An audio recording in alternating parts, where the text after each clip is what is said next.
যারা মনে করছেন টাকায় সুখ পাওয়া যায়, আপনাদেরকে অনুরোধ করে বলে যাচ্ছি, আমাদের সমাজে সব থেকে কম বেতন কার? কথা বলে না? ইমামদের আর মাদ্রাসার বলি সাহেবদের। সব থেকে ভালো খাবারটা কার? কথা বলে না? বলি সাহেবদের। আপনারা খাচ্ছেন টেবিল চেয়ারে, আর আমি খেয়ে এলাম কম্বল আর চাদর বিছানো, দস্তরখান, আর কি কি খাওয়াইছে ওটা বলবো না। নাস্তায় কি ছিল ওটা বলবো না। কেন আমি বলবো না, কিন্তু আমাদের দস্তরখান দামি দস্তরখান। হাদিস শুনেলেন, যারা আল্লাহর রাস্তায় দিনের পথে থাকবে, আল্লাহ মৃত্যুকাল পর্যন্ত তাদেরকে ইজ্জতের রুজি দান করবেন। জোরে বলুন সুবহানাল্লাহ। আল্লাহর রাস্তায় দিনের পথে আসুন, আল্লাহ ইজ্জতের রুজি দেবে। টাকাটা বড় জিনিস নয়, বেতন আমাদের কম হতে পারে, কি বুঝলেন? জুতো, জামা, জ্যাকেট, চাদর। চাদরটা আমার লয়, হাদিয়ার। বলে দিলে জুতো আমার লয়, হাদিয়ার। বোম্বে গেছি, জুতোটার কোনটা একটু ছিঁড়া আছে, কিনে নিয়ে এসে সেগুলো সরিয়ে দিলে ডাস্টবিনে, এটা নামিয়ে দিলে বলে এটা কার? বলে হুজুর আপনি পড়ুন। কি বুঝলেন? আজকে ঘড়িটা পড়ি নাই, আমার একজন অন্তরের মানুষ একটা গিফট দিয়ে পাঠাইছে, 12,000 টাকার ঘড়ি, র্যাডো কোম্পানি। নাম শুনি নাই কোনোদিন, কিন্তু আল্লাহ বলছে পর, আমি বরকত দিয়েছি। কি বুঝলেন? আল্লাহ বরকত দিয়েছে, পড়ো। আল্লাহর কসম করে বলছি, টাকা থাকবে খেতে পাবে না। তার নাম আল্লাহ, তার দলিল আছে কোরআনে। অবাক হয়ে যাবেন। আপনার ইমামের বেতন 5,000, 10,000।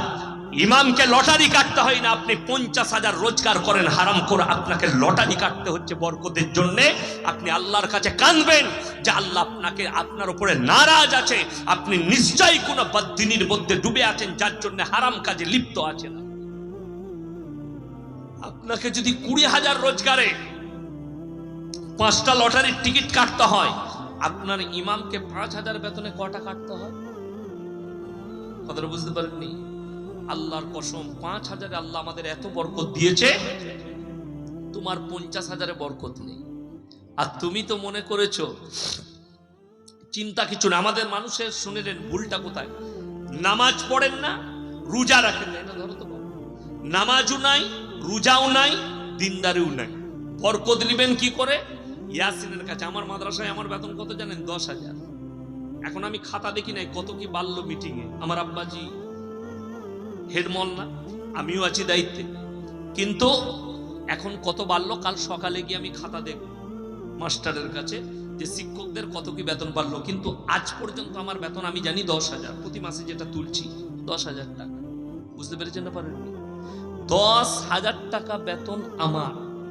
আমাদের বেতন এত কম, মৌলবীদের 6,000 টাকা বেতন। ভেবে দেখুন একবার। আপনি আসছেন ইয়াসিনের কাছে, আপনি প্রত্যেক দিন 50,000 টাকা রোজগার করেন, হার্ডওয়ার্সের দোকান আছে, 50,000 টাকা রোজগার। আপনার বিরাট বড় বহরমপুরে ব্যবসা আছে, গাড়ির ব্যবসা, আপনি প্রত্যেক দিন 1 লাখ টাকা ইনকাম করেন, কিন্তু আপনি নামাজও পড়েন না, রোজাও রাখেন না, দিনদার নয়। আপনি আমাকে এসে বলছেন হুজুর একটা বরকতের তাবিজ দেন। কথাটা বুঝতে পারেননি? এরপর ওই তাবিজে যদি আপনি প্রত্যেক দিন 1 লাখ টাকা রোজগার করেন আর মাসে 10,000, তো তাবিজটা আমার প্রয়োজন না আপনার? কথাটা বুঝতে পারেননি আপনি? বুঝাতে পারলাম? বুঝাতে পেরেছি। গুদা বাংলায় বায়ান করছি, অথচ তোমার মনে হচ্ছে আমি 1 লাখ টাকায় বরকত পাচ্ছি না। তার কারণ একটাই, যে তোমার মধ্যে নামাজ নাই, দিনদারি নাই, তাকওয়া নাই, পরেজগারি নেই। অথচ সেই মৌলবি 10,000 টাকা বেতন পায়, রিল্যাক্সে মৌলবির কেটে যাচ্ছে। আমরা অভাবী বুঝতে পারিনি। লকডাউন গেছে না, গেছে না? কথা বলে। লকডাউনেও আল্লাহ আমাদেরকে অভাব বুঝতে দেয়নি, দস্তরখানে খানা পৌঁছে দিয়েছে। শুনেলেন, নামাজ কেউ ছাড়বেন না, হাত তুলে জোরে বলুন ইনশাআল্লাহ। নামাজি 5 ওয়াক্তের হবেন, দিনের সঙ্গে জুড়ে যান। পৃথিবীর কে কি বলছে এতে ইসলামের কোনো পরোয়া নাই। কথাটা বুঝতে পেরেছেন না পারেননি? আমরা নিজের গতিতে চলবো, জোরে বলুন ইনশাআল্লাহ। নামাজ, রোজা, মাদ্রাসা, মসজিদ, দিনদারি, তাকওয়া, পরেজগারি, আমরা নিজের গতিতে চলবো। কে কি করছে আমার আল্লাহ ঠিক বিচার করে দিবে। অনেক ছেলে ফেসবুকে বলছে বাবরি মসজিদ চলে গেল। আমি বলছি এর মধ্যেই মঙ্গল আছে। আমার আল্লাহ এটাই চেয়েছেন যে ওখানে রাম মন্দির হোক, কিন্তু আমি আল্লাহর কসম করে বলে যাচ্ছি, আমার আল্লাহ যেদিনে চাইবেন বাবার হাম তেরে মসজিদ মে ফির সে আজান দেंगे ইনশাআল্লাহ। আল্লাহ যেদিনে চাইবেন সেদিন আবার আজান হতে পারে, সেখানে আবার মসজিদ হতে পারে, আল্লাহ চাইলে। যদি আল্লাহর ইচ্ছা না থাকে তা প্রয়োজন নাই। আমাদের যুবকরা দুর্বলতা কোথায় জানেন? আপনি কাঁদছেন বাবরি মসজিদের জন্য, আর আপনার মসজিদ কাঁদছে আপনার জন্য, আপনি নামাজ পড়তে জানেন। কত বড় দুঃখের বিষয়, কত বড় কষ্টের বিষয়। তুমি ফেসবুক আর ইউটিউবে বলছো, পোস্ট করছো, আমাদের বাবরি মসজিদ চলে গেলে ওরে নেমো হারাম। তুই বাবরির জন্য চোখের পানি ফেলাচ্ছিস, আর তোর জন্য তোর মসজিদ চোখের পানি ফেলাচ্ছে। তুই নামাজ পড়িস না, তুমি গিয়ে মসজিদে নামাজ পড়ো, কাঁদো। চোখের পানিটা তোর মসজিদে গিয়ে ফেলালে আল্লাহ শুনে নিলে কাজ হবে। কিন্তু তুমি নামাজ পড়ো না, তুমি রোজা রাখো না, তুমি দিনদার নয়, অথচ নিজেকে বলছো আমার মতো পরেশগার মুত্তাকি কেউ নেই। আপনি কি করে পার হবে, কি করে পেরবেন এই চিন্তা করেছেন? আপনি নিজেকে মুমিন বলে দাবি করছেন, আপনি মুমিন আছেন নাকি এটা সন্দেহ আছে না নাই আপনার মনে? এই পশ্চিম বাংলায় যদি 3.5 কোটি মুসলমান থাকে, 2 কোটি মুসলমান আছে নাকি এটা সন্দেহ আছে। আমি বলছি কেন, আপনারা বলুন। সুদ খাওয়া কি হারাম? মুসলমান সুদ খায় না খায় না? খায়। লটারি কি হারাম? মুসলমান লটারি কাটে। জুয়া হারাম, মুসলমান কাটে। মদ হারাম, জানে মুসলমান খায়। গাঁজা হারাম, মুসলমান জানে তারপরও খায়। ব্যভিচার হারাম, মুসলমান জানে তারপরও জিনা করে। মায়েরা জানে পরকিয়া হারাম, পরকিয়া করা বড় পাপ, তারপরও পরকিয়া করে। তার মানে এরা সব জ্ঞান পাপী, জেনে শুনে পাপ করছে। কথাটা বুঝতে পারেননি? হ্যাঁ, আপনি জ্ঞান পাপী। এরপর চলুন আপনাদিকে বুঝাই আমার ভাই, আপনি লটারি কাটছেন, গাঁজা খাচ্ছেন, মদ খাচ্ছেন, ব্যভিচারে লিপ্ত আছেন, আপনি নিজেকে মুমিন বলে দাবি করছেন। আপনাদিকে বলে দিই আমাদের দেশের মুমিন কেমন। আজকে আপনার মসজিদে যদি জিজ্ঞেস করা হয় মদ খেয়ে কেউ কি প্রবেশ করতে দিবে ভাই, আপনি বলবেন না, মদ খেয়ে প্রবেশ করা যাবে না। যাবে? গাঁজা খেয়ে যাবেন না, গাঁজা খেয়ে মদ খেয়ে মসজিদে প্রবেশ করতে দিবেন না। কিন্তু আমাদের দেশের নিয়ম খুব ভালো, সুদ খেয়ে ফাঁস কাতারে নামাজ পড়া যায়। ঠিক কিনা কথা বলে? শুধু তাই নয়, আর একটা ডোজ শুনেলেন। আমি আপনাদেরকে ব্র্যান্ড বুঝাতে চাইছি, আপনি ব্র্যান্ড চিনতে পারেননি। আপনি যেটাকে ব্র্যান্ড মনে করেছেন ওটা ব্র্যান্ড নয়। আপনি যেটাকে ব্র্যান্ড মনে করেছেন ওটা ব্র্যান্ড নয়। আপনার বুঝার ভুল হয়েছে। আমি এই বছরও হায়দ্রাবাদে জলসা করেছিলাম, গত বছরও করেছিলাম। গত বছর আমার সঙ্গে ফুরপুরার মুফতি আব্দুল কাইয়ুম সাহেব ছিলেন। আমরা এক বিছানায়, এক দস্তরখানায় খেয়েছিলাম, এক বিছানায় শুয়েছিলাম। এই বছরও একজন ফুরপুরার বক্তা ছিলেন, আমরা একসাথেই গেলাম কলকাতা থেকে। যাই হোক, আমি রাত 11টায় জলসা শেষ করলাম, তারপরে মুফতি আব্দুল কাইয়ুম সাহেব চাপলাম। তো আমার গ্রামের, আমার এলাকার অনেক সোনা পাটি আছে, সোনার ব্যবসা করে তারা। আর জলসাটা দিয়েছিল বোরকা, যারা বোরকার ব্যবসা করে 24 পরগনা হাওড়ার সেই ভাইয়েরা। তো আমাকে জলসা শেষের পরে তারা গাড়িতে চাপিয়ে নিয়ে গেল, হুজুর চলুন। কোথায়? চারমিনারে পিস্তা হাউসে নিয়ে যাব চা খাওয়াতে। আমি পিস্তা হাউসে গেলাম, একটা চা খাওয়ালাম। আমি বললাম একটাই হবে না, আরো একটা লাও। বাস্তব কথা বলছি, ভারতের কোনো মার্কেটে আমি ওই চা খাই নাই যেটা পিস্তা হাউসের চা। যেখানে হালিম বিখ্যাত, পিস্তা হাউস তারই চাটা বিখ্যাত। তারপরে আবার মার্কেটে নিয়ে এলাম চারমিনারের কাছে, ওখানে ফালুদা এটা ওটা খেলাম। তো দেখছি একটা মুসলমানদের ছেলে ঘড়ি বিক্রি করছে ঠেলার ওপরে ঢেলে। একটা কালো ব্ল্যাক কালারের ঘড়ি আমার পছন্দ হলো। আমি বললাম ভাই কিতনা রুপিয়া কিমাতে? বললে হাজরা 200 রুপিয়া। বললাম 150 में मिलेगा? বলে ले लीजिए। আমি পড়ে নিলাম ঘড়িটা হাতে। তারপরের দিন ওই ঘড়ি পরেই হায়দ্রাবাদ এয়ারপোর্টে প্লেনে চাপলাম। আমাদের দুর্গাপুর কাজী নজরুল ইসলাম এয়ারপোর্টে নামলাম বেলা 10:30টায়। নেমেই আমি আমার 4 চাকায় চেপে চলে গেলাম ধুলিয়ান প্রোগ্রামে। হাতে আমার ঘড়ি আছে, লাগেজ গাড়িতে রেখে দিলাম। তো ওই ঘড়ি পরেই জলসা করতে লেগেছি। আমি সেদিনে বুঝিয়েছিলাম ভাই ব্র্যান্ড কাকে বলে, তোমরা কতটা বুঝেছো? আমি হাতের ঘড়িটা দেখালাম, বললাম বাবা এই ঘড়িটার দাম কত হতে পারে বলো। আপনাদের মতো লোক বসেছিল যুবকরা। একটা যুবক বললে হুজুর ঘড়িটার দাম 7,000 টাকা, আর একজন বললে হুজুর 3,000, আর একজন বললে হুজুর 2,500, একজন বললে 1500, একজন বললে 1250। যতজন দাম বলেছে কেউ ভুল বলে নাই, সবাই ঠিক বলেছে। যদি বলেন হুজুর ঘড়ির দাম তো 150, তাহলে ঠিক বললো কি করে?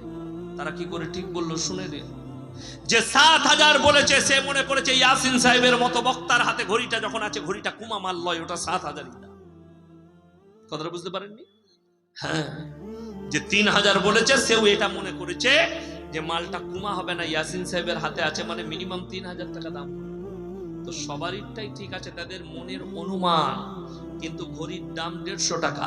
আর একটা গরিবের ছেলে যদি 5,000 টাকার ঘড়ি পড়ে, পাড়ার ছেলেরা যদি ছেলেদিকে যদি জিজ্ঞেস করে বলতো ভাই এটা কত দাম হবে, বহরমপুরে 80 টাকায় কিনেছিস ওটা। ঠিক বললাম না ভুল বললাম? গরিব বলে ঘড়িটাও গরিব হয়ে গেল। আপনার এই গ্রামে কোন গরিবের ছেলে যদি ছিঁড়া প্যান্ট পরে রাস্তা দিয়ে যায়, 5টা লোক চায়ের দোকানে বসে থাকলে কি বলবে? ও গরিবের ছেলে রে, পয়সা নেই, বলবে না? বলবে না? ওই ছিঁড়া প্যান্টটাই আপনি তারপরের দিনে যখনই কাকে শাহরুখ খানকে পরিয়ে দিবেন, বলবে দারুণ ডিজাইন বেয়া, কোন দোকানে পাওয়া যাবে বলতো? ঠিক বললাম না ভুল বললাম? খালি লোকটা পাল্টিয়ে গেল, তার মূল্য পাল্টিয়ে গেল, আপনি ব্র্যান্ড চিনতে পারেননি। এরপর আসল দোষটা শুনেলেন। আজকে আমাদের সমাজের হাল, একটা লোক চাষিবাসী ব্যবসায়ী লোক, আলু ব্যবসা করে, সবজি ব্যবসা করে, মাঠে খাটে, 5 ওয়াক্তের নামাজি, হালাল মাল খায়। সেই লোকটা যখন মসজিদে 500 টাকা দান করে তার কোনো মূল্য থাকে না। আর একটা সুদখোর যদি 50,000 1 লাখ টাকা দান করে, তা বলে একই মসজিদের কমিটি করে দে, সেক্রেটারি করে দে। অথচ ব্র্যান্ড তুমি চিনতে পারো না। ব্র্যান্ড হচ্ছে ওই চাষিটা, মুমিন ব্যক্তিটা, সুদখোরটা নয়। যে সুদ খেয়ে বড় লোক হয়েছে তুমি তাকে ব্র্যান্ড মনে করছো। লোকের মেরে নিয়ে যে পয়সা করেছে তাকে তুমি মসজিদের কেসিয়ার করেছো। গ্যারান্টি কি আছে যে সে মসজিদের টাকা মারবে না? কথাটা বুঝতে পেরেছেন? হ্যাঁ, এটাই কষ্টের বিষয়, দুঃখের বিষয় যে আপনি ব্র্যান্ড চিনতে পারেন না। আপনি ব্র্যান্ড সেটাকে মনে করবেন লোকটা সব ইমানের ওপরে টিকে আছে, হালাল মাল খায়। শুনলেন, যারা হালাল মাল খাবে আল্লাহ তাদের দোয়াকে কবুল করবে। যারা গরিব আছেন, যাদের মনে মনে হচ্ছে হুজুর আমি তো দোয়া করি কবুল হয় না, আমি তো নামাজ পড়ি, আমি হারাম খাই না হালাল খাই, আমার দোয়া মনে হচ্ছে কবুল হয় না, তারা শুনেলেন হাদিস শরীফে আছে আমার নবী বিশ্ব নবী বললেন, যারা দোয়া করে আল্লাহর কাছে হয় আল্লাহ সঙ্গে সঙ্গে কবুল করবেন, তা না হয় কিছুদিন পরে কবুল করবেন, তা না হয় সেই বান্দার এক একটা দোয়ার বদলা কিয়ামতের দিনে দেওয়া হবে। জোরে বলুন সুবহানাল্লাহ। যাদের অল্প পয়সা মুমিন ব্যক্তি তারা শুনেলেন। মায়ের দিকে বলছি, যারা স্বামীর অল্প পয়সায় সন্তুষ্টি প্রকাশ করে না, এই নারীরা কখনো মুমিনা হতে পারে না। যারা স্বামীর অল্প পয়সা, যাদের মনে হচ্ছে আমরা রোজ আনি রোজ খাই, হুজুর কিছুই নেই। হায়াতের মালিক সকলে বলুন কে? রুজির মালিক কে? ভাগ্যের মালিক কে? ভাগ্যের মালিক যদি আল্লাহ হয়, তুমি তোমার ছেলের লেগে চিন্তা করছো কেন? তাকে হালাল মাল খাইয়ে নেক সন্তান তৈরি করো, বাকি আল্লাহ তার রুজি মেপে দিবেন। জোরে বলুন সুবহানাল্লাহ। আপনি আমি বাহানা, রুজি মাপেন কে? সকলে বলুন আল্লাহ। রুজি মাপেন আমার আল্লাহ। চলুন এরপরে আমার ভাই, আপনি মনে করছেন যে আমি কি করে বাঁচবো? আচ্ছা, আমাদের সকলের চিন্তা কিয়ামতের দিনটা আসান করা, ঠিক কি না? কথা বলেন। শুনেলেন কার কতটা কঠিন হবে, কার কতটা আসান। দুটো ব্যক্তির কথা বলছি।